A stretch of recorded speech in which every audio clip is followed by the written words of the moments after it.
శ్రీ విష్ణు అంటే minimum guarantee hero అనే పేరు వచ్చేసింది. సామాజ వర్గమున ఓం భీమ్ బుష్ వంటి సక్సెస్లతో తన మార్కెట్ కూడా పెరిగింది. ఇప్పుడు హ్యాట్రిక్ లక్ష్యంగా స్వాగ్ సినిమాతో ప్రేక్షకుల ముందుకు వచ్చాడు శ్రీ విష్ణు. ప్రమోషనల్ కంటెంట్తో బాగానే బజ్ క్రియేట్ చేసిన ఈ మూవీ రిజల్ట్ ఏంటో ఈ రివ్యూ ద్వారా తెలుసుకుందాం. స్వాగ్ మూవీ కథ విషయానికి వస్తే ఇది 1550 కాలంలో మొదలవుతుంది. అప్పట్లో మాతృస్వామ్యం పితృస్వామ్య వ్యవస్థల మధ్య ఆధిపత్య పోరు జరుగుతూ ఉంటుంది. భవభూతి మహారాజుగా శ్రీ విష్ణు తన సతీమణి రీతువర్మ వద్ద బానిసగా బతుకుతూ ఉంటాడు. ఆ రాజ్యంలో మళ్ళీ పితృస్వామ్య వ్యవస్థను తీసుకొని రావడానికి ఓ పథకం పన్నుతాడు.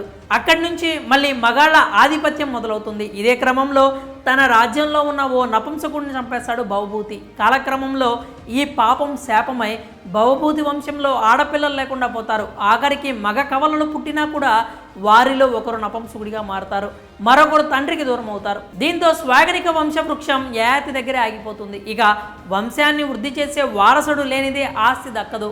ఈ నేపథ్యంలోనే స్వాగనిక వంశ వారసులుగా భవభూతి, విభూతి, యభూతి, సింగ, అనుభూతి తెరపైకి వస్తారు. మరి వీరికి స్వాగనిక వంశానికి ఉన్న సంబంధం ఏంటి, ఎవరు నిజమైన వారసులు అన్నదే ఈ చిత్రం కథ.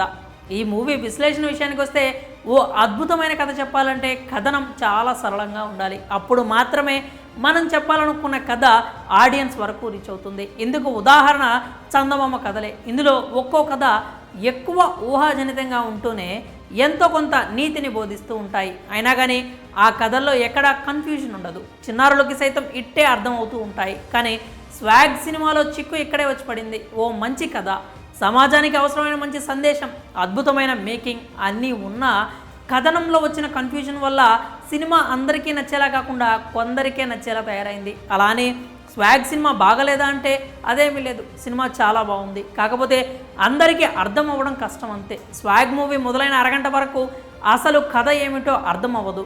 క్యారెక్టర్స్ అన్నీ ఎస్టాబ్లిష్ చేసుకుంటూ పోయాడు దర్శకుడు. కాకపోతే వీరందరిలో భవభూతి క్యారెక్టర్ కాస్త ఎంటర్టైన్ చేస్తుంది. ఇంకా ప్రీ ఇంటర్వెల్ నుంచి ఇంటర్వెల్ వరకు వచ్చే ట్విస్టులు ఆకట్టుకుంటాయి. కానీ ఇక్కడ కూడా గందరగోళం ఉంటుంది. కానీ ఓ మంచి ట్విస్ట్తో ఫస్ట్ హాఫ్ ముగియడంతో సినిమా ఓకే అనిపిస్తుంది. సినిమా సెకండ్ హాఫ్కి వచ్చేసరికి ఎమోషనల్ టర్న్ తీసుకుంటుంది.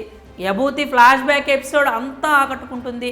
ఇక క్లైమాక్స్లో లింగ వివక్ష స్థాయిని చూపెట్టిన విధానం ఆలోచింపజేసే విధంగా సాగింది. దీంతో స్వాగ్ మూవీ స్థాయి ఓ మెట్టు ఎక్కేసింది. ఇంకా నటీనటుల పనితీరు, టెక్నికల్ విభాగం పనితీరు చూస్తే స్వాగ్ మూవీకి శ్రీ విష్ణు ప్రాణం పోసేశాడు. భవభూతి మహారాజు, యభూతి, భవభూతి, విభూతి, సింగ వంటి పాత్రలను అలా ఓకగా చేసి ఔరా అనిపించాడు. నటుడిగా ఇంత ప్రయత్నం చేసిన శ్రీ విష్ణు అన్ని విధాల అభినందనలకు అర్హుడు. రీతువర్మ, దక్ష, మీరా జాస్మిన్, శరణ్య, ప్రదీప్ క్యారెక్టర్స్ బాగున్నాయి. ఇక రవిబాబుకి చాలా రోజుల తర్వాత ఫుల్ లెంత్ రోల్ పడింది.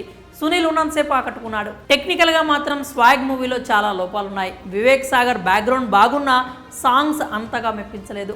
విప్లవ్ ఎడిటింగ్లో షార్ప్నెస్ లేదు. స్క్రీన్ ప్లేలోనే కన్ఫ్యూజన్ ఉండడంతో విప్లవ్ చేతులు ఎత్తేసినట్టు అనిపించింది. సినిమాటోగ్రఫీ మాత్రం చక్కగా ఉంది.